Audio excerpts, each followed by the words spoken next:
Hello दोस्तों, मैं JP Bhaker आप सभी के लिए आज लेके आया हूँ बायोलॉजी के नोट्स जो आपके लैब असिस्टेंट और अन्य एग्जाम है उनके लिए बहुत इंपॉर्टेंट होंगे। दोस्तों, सबसे पहले शुरू करने से पहले मैं प्रहलाद जी सारण का धन्यवाद देना चाहूँगा कि उन्होंने मेरे क्वेश्चन है आप तक पहुँचाए हैं अपने चैनल के माध्यम से।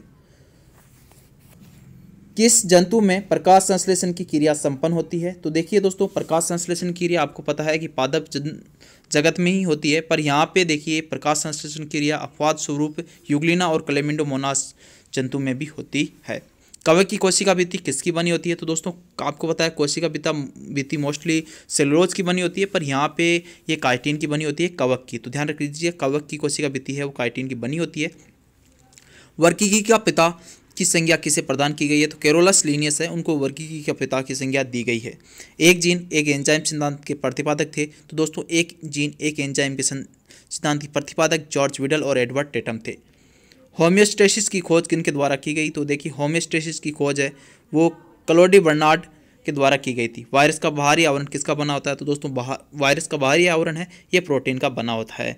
और दोस्तों मैंने कुछ रेंडमली क्वेश्चन है ये लिए हैं, बाकी आपको पूरे वीडियो देखने हैं। लैब असिस्टेंट के लिए आपको पूरी तैयारी करनी है 1 बाय 1। पूरे बायोलॉजी की, पूरे केमिस्ट्री और फिजिक्स की जो भाग ब है उसकी तैयारी आपको हमारे चैनल पे पूरी देखने को मिलेगी। और आप मेरे चैनल को यूट्यूब में जेपी भाकर लिखकर भी सर्च कर सकते हैं, तो इसकी पीडीएफ फाइल है वो भी मेरे द्वारा अवेलेबल कराई जाएगी। तो दोस्तों आप हमारे चैनल को सब्सक्राइब कर सकते हैं। मेरा चैनल है वो है जेपी भाकर, तो इसको आप इसका लिंक है मैंने डिस्क्रिप्शन में डाल रखा है, तो वहाँ से भी आप लिंक डिस्क्रिप्शन के थ्रू भी आप हमारे चैनल तक पहुँच सकते हैं, जहाँ पे आपको लैब असिस्टेंट के लिए 100% तैयारी आपको कराई जाएगी विभाग की।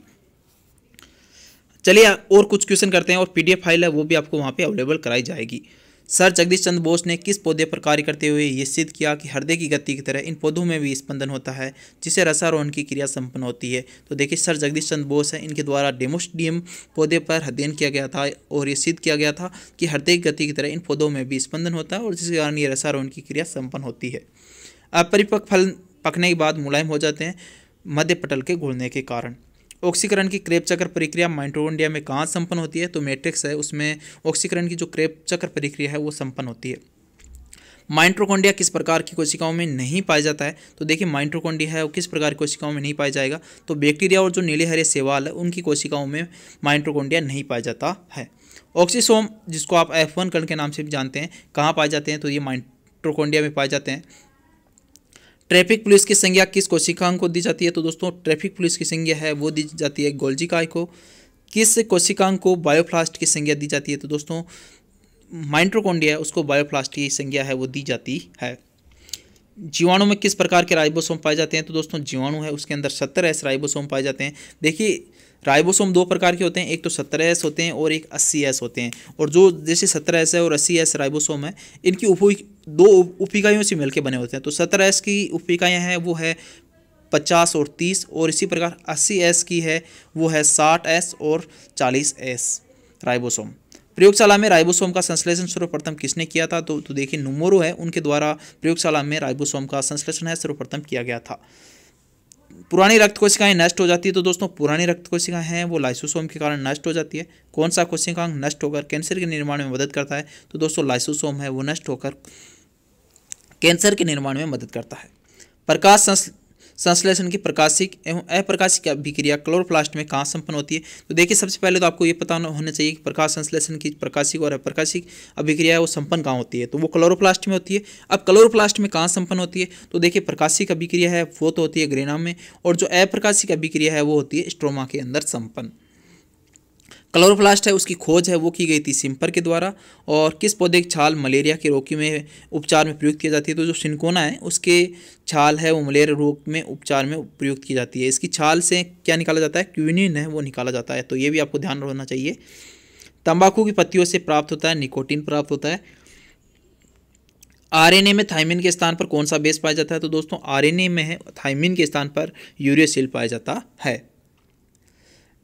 डीएनए के गतिशील व स्थान बदलने वाले खंडों को कौन सी संज्ञा दी गई है? तो देखिए डीएनए के जो गतिशील है और स्थान बदलने वाले खंड है उनको संज्ञा दी गई है ट्रांसपोसोन। राइबोजाइम क्या है? तो दोस्तों राइबोजाइम है वो एंजाइम की भांति कार्य करने वाला आरएनए है। कोशिका में कितने प्रकार के टीआरएनए पाए जाते हैं? तो दोस्तों कोशिका के अंदर 20 प्रकार के टीआरएनए हैं वो पाए जाते हैं। एमिनो अम्लों की संख्या भी 20 ही होती है, ये भी आपको पता होना चाहिए। डीएनए से डीएनए बनने की जो विधि है उसको हम द्विगुणन या डुप्लीकेशन के नाम से जानते हैं।